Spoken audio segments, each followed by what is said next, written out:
Did you know that 20% of businesses fail in its very first year? 20%? I didn't know that. Okay. All right. That's a lot. All right. Well, let's get into it. Said I will be magnificent, I will be better than I ever been. Yeah, I will amaze me. True to myself, they can't change me. All right. So now let's talk about that, babe, because that's a big deal. Yeah. That's a real fact. 20% of small businesses actually fail in its very first year. And so I don't think before we pursue business, we knew that. And actually, sometimes certain information is better to not know, so it just won't be something, it can be like a crutch or something that can be discouraging. Yeah. I didn't know that when I started business until I actually got into business, and then until we got into taxes, and we realized that there's a few reasons why small businesses can fail, but it's a major reason why majority of them fail, and so often. And we're going to talk about that today. So really quickly, we've already shared our story, but we'll share it again with you. We're actually new to this entrepreneurial world. We're not going to sit here and just pretend like we've been in business for decades. No, that is not our story. We've literally been in business just a few years now, right? Yeah, we was actually forced into doing a business. We had a problem. We paid out a lot of money every year for this issue. Yeah. And long story short, we figured out how to fix our problem. And when we did fix our problem, we realized that it was a lot of people out there that had the same problem we had. And they don't know how to fix it. They still don't know how to fix it. So we're here to help you fix the problem that we solved. Yeah. And so basically, how we got into business, our journey a little bit. So basically, I've always had a desire to do business. My husband's different because he's worked, he's been in the military for majority of his life. And with him being in the military, I served a 20-year sentence. He say that now. That this man's a worker, right? And so he basically, I don't think he was more of the entrepreneur. He was more of a guaranteed fixed income type person. Like he fixed, systematic, and he predictable. These are words that he told me once. He likes predictable, he likes to know what's coming in, what's going out. This is how he was, right? So that was the 18-year-old me. No, 25, 26, 30, 35. Yeah, okay, I'm going to stop right there. and the thing is, if I had to go and do it again, you can either get rich slow or you can get rich quick. Yeah. It took me 20 years to get to six figures. And now we get to six figures every single year. So if I'd have known it was a better way out there, of course I would have considered it. But at the time, from where I came from, the humble beginning, grew up in a house of, about 11 kids in one 3-bedroom house. We just trying to make ends meet. So when you raised in that type of environment, you just go with what you know. And the military was the easiest thing for me. I had a place to stay, had food to eat, and I had a guaranteed check. Making $938 a month was a lot to me at the time. I thought I was balling when I first met my wife, and she made me realize that I wasn't. So, once we got to that point, starting out at 18, 19 years old, and then graduating and learning more, because when you know better, you do better. And as we learned the process of, it's a quicker way that we can get to the journey that we're trying to get through. So not only have we applied it to our lives, but our kids would never have to go 20 years to get to six figures. Yeah, that's right. Matter of fact, our oldest, he graduated college making six figures. So, I'm making six figures in my 30s and he's making six figures at 20 something. Yeah, 20 something. Yeah, so, once you know a process that works, of course you want to teach it to your ones that you haven't come behind you. Right, yeah. So, basically, if you're able to save time, that's valuable, right? And so for us, when I met my husband, of course, at that time, I was in a totally different place, financially, period. My mindset was different. I literally came to him. I told him, I say sometimes like, what in the world did you see in me? Because I think I just had a lot of potential Potential. because on paper, I mean, I had a lot of debt. My credit was jacked. Like I was an interesting character. And you Let's put had it like those that. pretty brown eyes. Yeah. Okay, just all right. Okay. So yeah, I think I must have had potential, So I don't know, but thank goodness it worked out, and 20 years later, here we are, right? So anyway, but I've always been like the dreamer, right? He was more of the discipline, organized, systematic, almost like you can say like, predictable. You already know, like he was a routine type person. Me, I'm like all over the place. Like, I want to do this, I want to do that. So it worked out really well for us on the financial end for the simple fact that he was able to tell me, listen, that's not okay. Paying your bills on the, within the grace period, no, we don't do that. So he was able to set that standard. Then he realized, okay, we need to get your credit fixed. Oh, we need to get your debt paid off. Like, he was able to bring that structure that I needed to help me be able to really be able to hone in to all the dreams and things that I had. But I needed that stability. I didn't have that. So he brought that into my life. And I used, not to cut you off, but I used that. She brought a lot into my life. I was in a box. When I first met her, I had $500 in my account because I paid all my bills on the first, regardless of when they was due. And I had a perfect credit score, 850, because I was never late because I paid my bills on the first. But I was still in a box. My goal in life was to get a Navigator with some rims on it and a double wide trailer, because that's what the people in my family, pretty much we grew up, humble beginnings. So I was like, I know I can afford this Navigator and this trailer.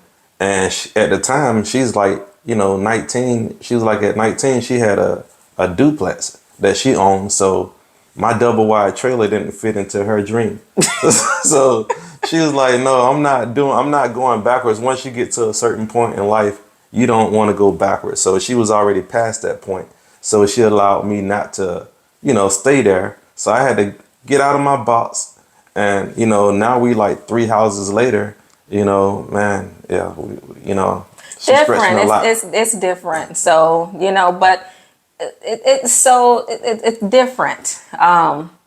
Because he grew up in the South, I grew up in the North. Yeah. And, it's all about exposure at the end of the day. What you're exposed to, who you're exposed to, your environments and your surrounding. Now, I'm not going to say that I grew up with like the best environment. That's not the case, but exposure is everything. And that's what really, I believe, was my lifeline that made the difference in my life. Just meeting certain people in certain times in my life. And and showing me what was possible. Sometimes you just need to be able to see what's possible. Yeah. And, I'm so thankful for all the people along the way on my journey that showed me things. I mean, I remember being a teenager, like even, growing up in a single family home. I didn't even know what marriage looked like and I had no idea. But then I had a friend who who grew up in the suburbs in Minnesota.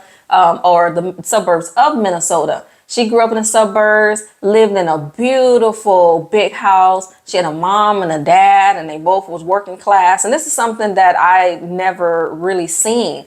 And so I'm always so grateful for that, because that was an example that I saw as a teenager, just seeing like a beautiful Black family that was living almost like a Cosby type life, and American dream. Yeah. And so that was inspiring to me. That was the first thing, that I think I needed to see. And then later on, learning about real estate. I remember once I met a young lady who was only 24 years old, I believe. She was 24 and she owned 6 duplexes. And that inspired the crap out of me to see a woman only 24 years old owning 6 duplexes. That's what inspired me at 19 years old to go and buy my own duplex, because she was the one who told me, hey, it will make sense. You're young to do that. So a 24-year-old had their own business. Yeah, yeah. And they looked like they had it all figured out. So again, going back to, once you be like, man, I want to have a business, then now we're at the point like, how do we have a successful business? Yeah. And then if, to have a successful business, you had to know the do's and the don'ts. Right. So, back again, I still don't know why 20% of businesses fail. Can you explain that to me? Well, essentially what it boils down to is the reason why 20% of businesses fail is due to finances, right? Okay. And so that's kind of, what we've been talking about a little bit, just like our financial journey and how we kind of got to where we are today. But it was a journey. Yeah. And so, you have to consider that your journey financially, because it makes all the world of how you are living today financially. Like, if you have anything, any financial hiccups, it translates. So if you don't have your personal finances squared away or have a good handle on your personal finances, when you start a business, it's going to spill over into your business. That's a good example that I use. For example, we have a property, our Alabama property, and we was making $450 a month. And I wanted to turn that property into a business, an Airbnb business. Yeah. But it took me like $50,000 to do that. Wow. So again, if we didn't have our personal finance together, I wouldn't be able to start my Airbnb business.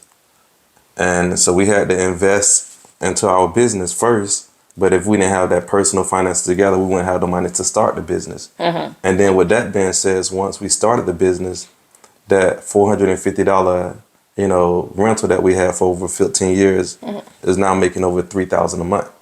But again, let's say if it's making $3,000 a month and we don't have our personal finances together, now we're taking away from the $3,000 to take care of personal bills, which is mixing our business with our personal, which is not the right way to do it. Right. Yeah. And so what we would say, and which I want you to talk about, dear, I want you to share your journey on, how you got into business, because you handle like the Airbnbs, the real estate side.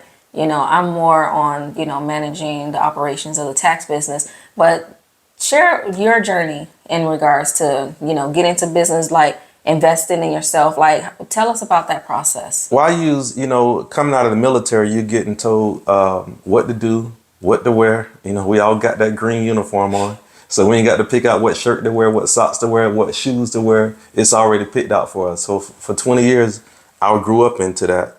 And after the military, I had to get my whole wardrobe. So it was like starting from scratch. So I didn't know how to run a business, but I knew how to manage 500 people.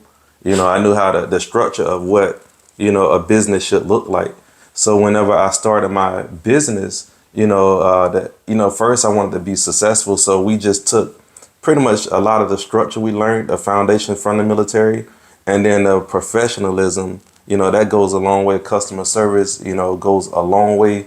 That's a lost art that I don't see even now. Shavana, we was just talking that she went to the gym, and just a simple going into Planet Fitness was bad customer service. And I was like, man, with the customer service way I grew up, customers are always right. So we had to transition, like, how can I have a profitable business? Because you want a business, but you got to have a profitable business. Right. And that encourages you to stay in the business. So for, making $450 a month, it was making money, but it wasn't as profitable as I needed. I was like, man, the mortgages, it takes, the house was $100,000, making $450 a month. It's going to take over 30 years just to pay this back. So, once we realized how to get into Airbnb and to make that money, that business more profitable, making $3,000 a month. So now I'm like, I can pay this off in 3 years versus 30 years. Right. And then once you find something that works, don't try to reinvent it. Do the same thing again. So that Airbnb transitioned into another Airbnb that last month made $15,000. Right. And then, we started another Airbnb. So now we got a whole stream of properties that we're managing. Customer service, the customers are always right. So even when they do wrong, they're right, because we need them. You need customers in order to run your business. Yeah. If you didn't, then, you pretty much, it's obsolete. So you got to take care of the customers. And when you take care of the customers, that's going to bring you more customers. So once you know, implement everything and it's making money, and now you got a successful business, you got good customer service, they're going to tell their friends about you. They're going to give you good reviews. And now you can pretty much do the same thing, wash, rinse, repeat over and over. Right. So, but you did something that I think is very important. You know, you invested in yourself. You Oh, invested yes. in So, information. You invested in matter of fact, knowledge. let me piggyback off of that. So the first thing I did, I didn't know anything about running an Airbnb. I just knew about, you know, rental properties. I got a Right. guaranteed check on the first for 5 years, 6 years, and I didn't know anything extra. So when somebody pitched the idea to me, like, hey, you need to do this right here. You need to start an Airbnb, and you can transition your income, you know, 10 times. And I didn't see how to do it. So the first thing I did, I invested 10,000 into education on what do I need to have a successful Airbnb business. Can I give a shout out? Yeah. Yes. So I want to give a shout out to Erwin Anderson. He was my mentor in the Airbnb. Yeah. So he pretty much took me under his wing and pretty much showed me the, you know, step by step on how to have a successful Airbnb business, because he had been doing it for a long time. So a lot of times it's easier to do something when you have somebody almost like a personal trainer that can take you step by step. Do this right here, Yeah. do this right here, do this right here, because they've already done it and they have a successful track record. Yeah. And, you know, going through life, you know, we've been doing this a long time. You had to see, like, a lot of times you can see people that say they have a successful track record, but you want to see it for yourself. Yeah. Ask for, hey, show me proof. Some You know, let me receipts. see some receipts. Yes. You know, so, you know, he showed me his receipts. He showed me his portfolio. Yeah. I seen all of his properties, and I invested $10,000 for him to show me how to run a successful business. And it happened so quick. So imagine making $450 for 15 years. And once he set me up, he said, all right, you ready to go? And once I hit start, I had a booking within 3 days. Right. They wanted to pay me, it was like $9,000 to rent my place for 3 months. Wow. So $450 a month. So that's $1,200, right? To $9,000. So I was so caught off guard that I didn't even respond to them. I was like, this is a spam. A scam. I was like, I'm not gonna take that. Like, nope. I'm not gonna even respond. And long story short, they left me a review like, hey, if you're not gonna rent me the place for $9,000, just take it off the market. And I was like, oh man, these people are for real. And long story short, it just kept happening over and over. 9,000, 12,000, 15,000. It was crazy. It was crazy. So Yeah. I was so used to making 450 that I couldn't even see making, you know, $3,000 in a month for the same property. So, you know, it all starts with your mindset. Once you get your mindset that this is what you're expecting, Yeah. then you just have to do the work. Once you do the work, get the education, invest into yourself, then it all works out. Right. The point here is we're talking about the number one reason why small businesses fail, 20% of them fail in the first year, is due to finances. Now, a few things that my husband said, you know, he said that he invested $10,000. I know some people are probably like, oh, wow, yeah, $10,000. That's a lot of money. Some people don't have, you know, that much money where they can invest in their business. And so, you know, I would say, you know, that if you're able to, I always think that if you're able to financing your business initially, getting funding for your business is really important, because you have to, if you really want to be successful in your business, you have to invest in your business. Your business will not live, it will die in the first year if you do not invest in your business. Yeah. And typically the best way to invest in your business is to first invest in the owner, invest in yourself, because you need the knowledge and the information so you can know exactly what to do. It saves you a lot of time and money. That $10,000 sound like a lot, but imagine, you know, wasting, you know, 10,000, 15, even 20,000 on mistakes of stuff you didn't know. So it's worth it for the simple fact. But then, of course, there's other programs out there that is a lot less than that. And so I would say the best thing to do is look for something that is in reason that you can afford. He just happened to come in contact with a certain person. and he just happened to have it at that time. But if that's not the case of you, there are lots of folks out there that has, programs out there that you can be able to connect with that will help you be able to get started and avoid a lot of mistakes and save you time and money. But finances is the number one reason. So I will say, if I can give you just a nugget of something that you should do initially before you even start a business, is you probably want to save some money. Okay, save some money, or get some credit. Yeah, Get a loan. Yeah, get a business loan, get some business credit. You're going to need some kind of capital to start your business. So if you save some money, get your business credit card, get a business loan, do those things, then you're going to give your business a higher probability of being successful, because now you can invest in it to get her going and get her started. But the first thing is definitely invest in yourself. That's important. Because that was the best $10,000 I ever spent. And I use an example. I invested $10,000 for everyone to teach me the process. When we started our tax business, now I don't want to, pretend that, we started, because I do have some friends. I actually was literally talking to a good girlfriend the other day, and she was saying, that's actually really amazing how you guys just started a business and it's doing so well so fast. Yes, that is true. However, that was another investment. I ain't gonna get into the amount, but we had to invest in ourselves again in regards to that. So it's just amazing, if you can link up with an expert that's in your industry of whatever it is, whatever type of business that you want to do, if you can link up with someone who has the knowledge, and it doesn't even have to. It may not always have to cost you money. I mean, you have some folks, when you have some folks that are extremely successful, they are generous with their knowledge. Like, they'll be so generous. I would say, in my opinion, I kind of feel like some of the best information that we've ever received was absolutely free.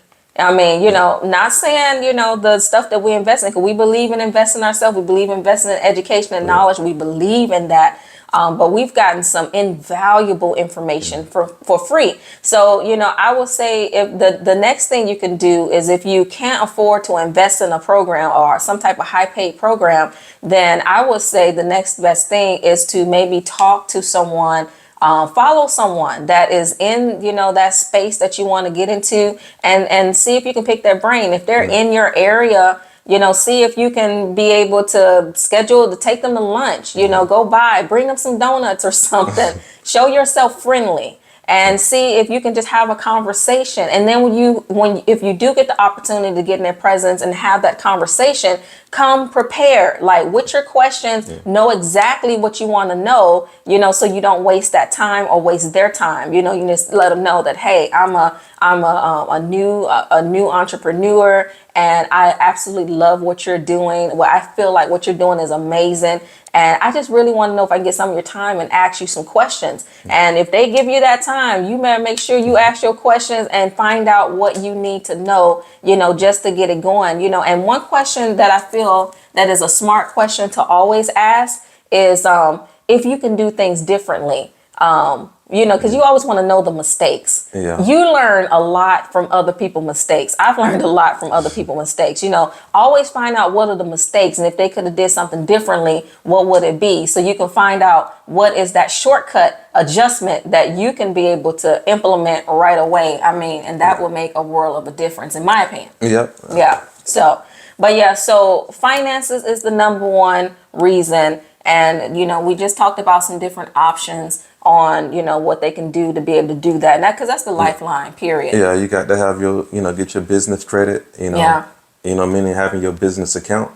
And you must have some good credit yourself in order to establish that business credit. Right. Because a lot of times what they do when you try to apply for, like, say, for example, you try to apply for a business credit card, right?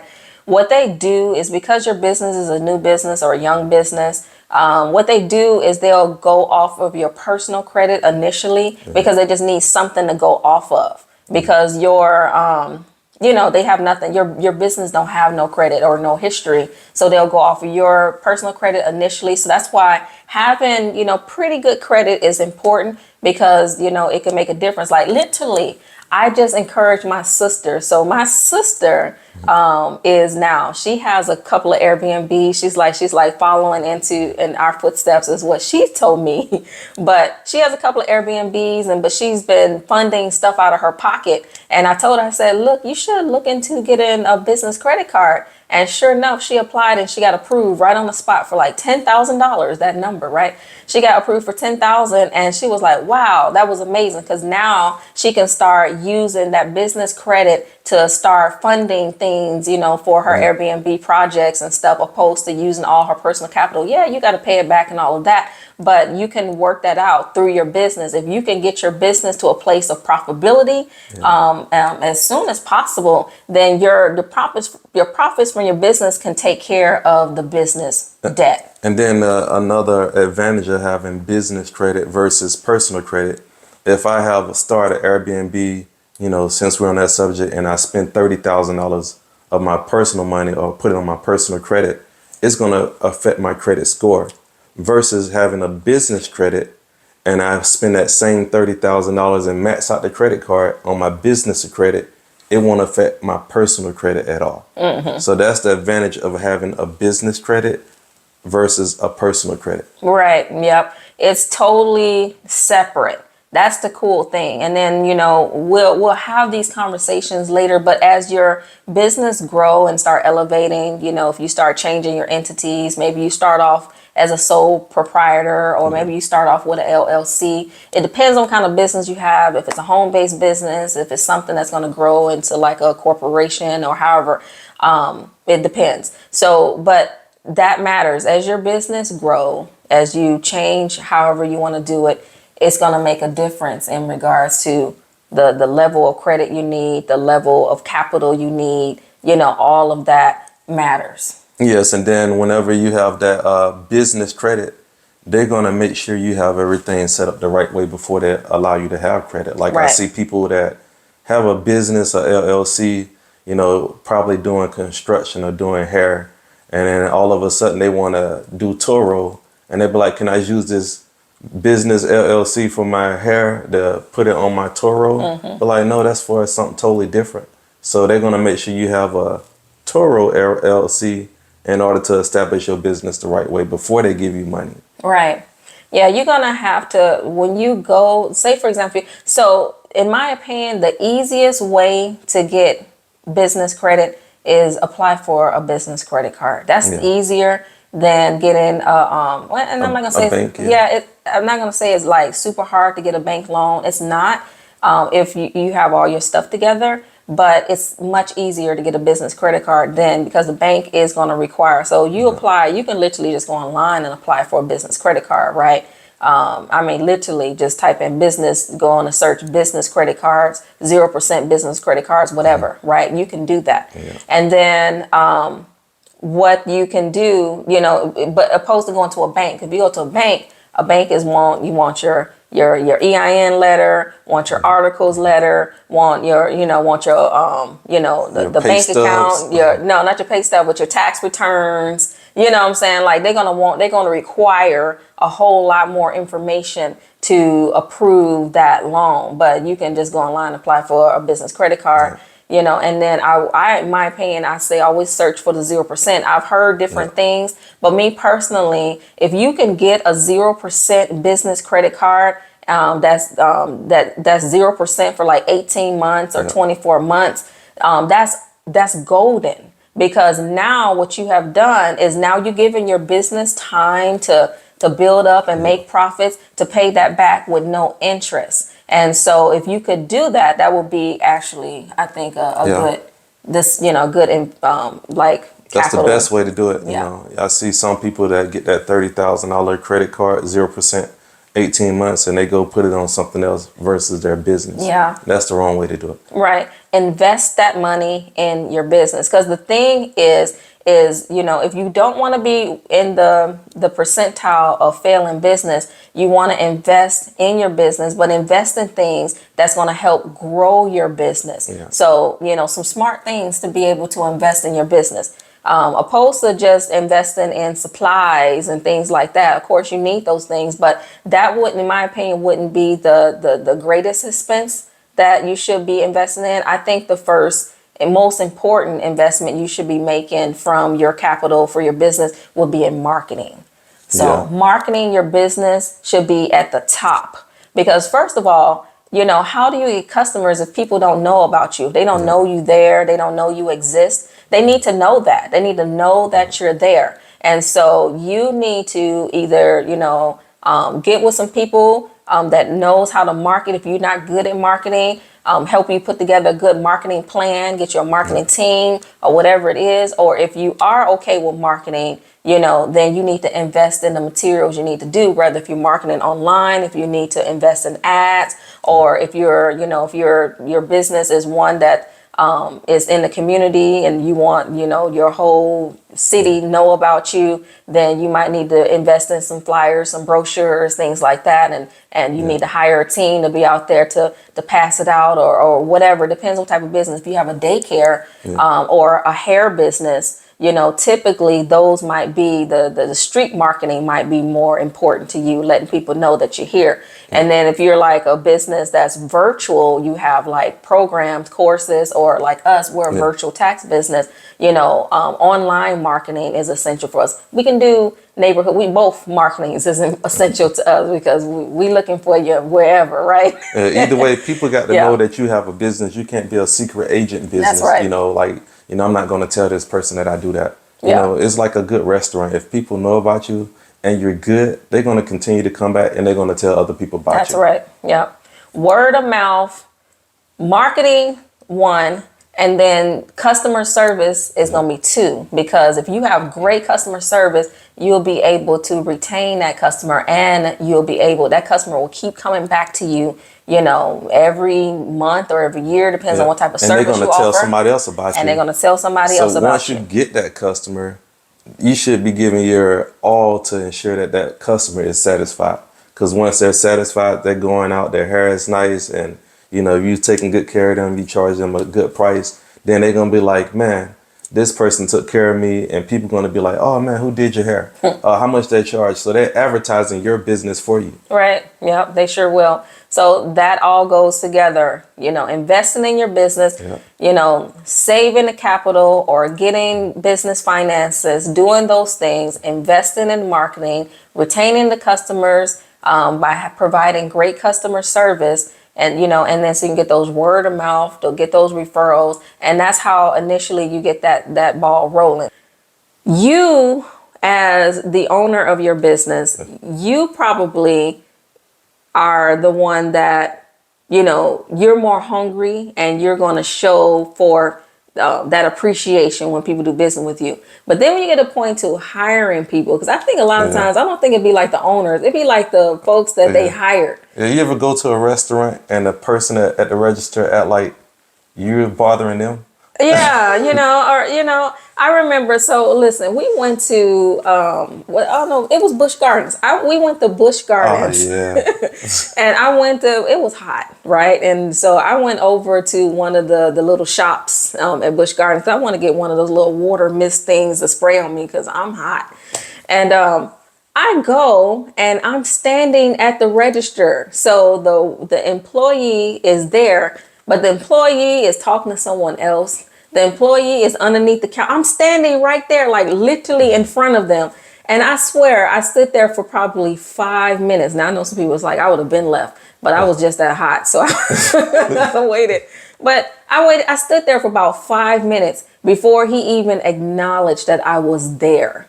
And so to me, that just, I totally overlooked that just for the simple fact that I came there to get something and it wasn't about them, right? I just let me get what I need and move on. And so they got some grace. If it was in different circumstances, I probably would have left. If you had options, like I can go to this store, next door that's offering the same thing. Right. It could even be at a higher price, but because the customer service is better, you probably would go to that other store. Right, right. And so if you want your business to win and, and continue to have that longevity, customer service is going to be essential to make sure that, you're taking care of people and that they want to come back. So whatever it is that you're offering, how can you make your product a little bit more different? Or how can you make it more special or unique? What is it that's going to keep them coming back to you? Because, and it could just be your service. You know, you could have the same, you know, product or service as 100,000 other people, right? But your service is just amazing. And so I use, for example, let's say you can go to H&R Block, they can do your taxes, and then you get your tax return. But then let's say you come to Quick and Easy Tax Solutions, and not only are we going to do your taxes, but you ain't got to get into the traffic. You ain't got to go nowhere. We're going to give you a free vacation stay for 4 days and, 5 nights, or 4 days and 3 nights. And we're going to give you a pretty much referral for $50 for every person. Would you still go to H&R Block or come to us? I'm just saying. that's our what they call it, shameless plug. There we go. Well, it's okay. But yeah, but customer service, we're big on that. That's why we're talking about it, because, we understand that when you're in business, essentially you're a servant. You're serving people, even though you're offering a product and there's transactions that happen, you're still serving people. You have to take care of them. You got to listen to them. You got to solve their problems. You got to meet their needs, and you got to be empathetic, be empathetic because, they had a bad experience over here. And so they come into you fragile. Sometimes that's the case, and they come to you fragile. You have to be empathetic, and then you have to, basically restore their faith, by restoring their faith in you through your service that you provide them, and show them that, hey, listen, I'm here for you. We want to help you. We want to make this a different situation for you, so you don't have to worry about that anymore. So, but yeah, I think that's essentially it. We kind of covered all the things, because at the end of the day, we do want you to be successful, want you to have a business that thrive, and we want you to do this thing right the first time, right? Yep. We want to change those statistics. So again, if this information was helpful for you, share it with somebody else. Share it with somebody else that you think that may need it. Or you be like, man, this would be good for me and my sister. So share it. It's free. Yeah. So again, listen, learn it, and apply it. That's right. Well, that's it. That's another episode of Build a Better Business with the Floyds. Until next time, thank you, and we'll see you. I will be, yeah. I was born to be magnificent, everyday great, far above average, maverick, no magic, his faith and works, his blessings, the perks.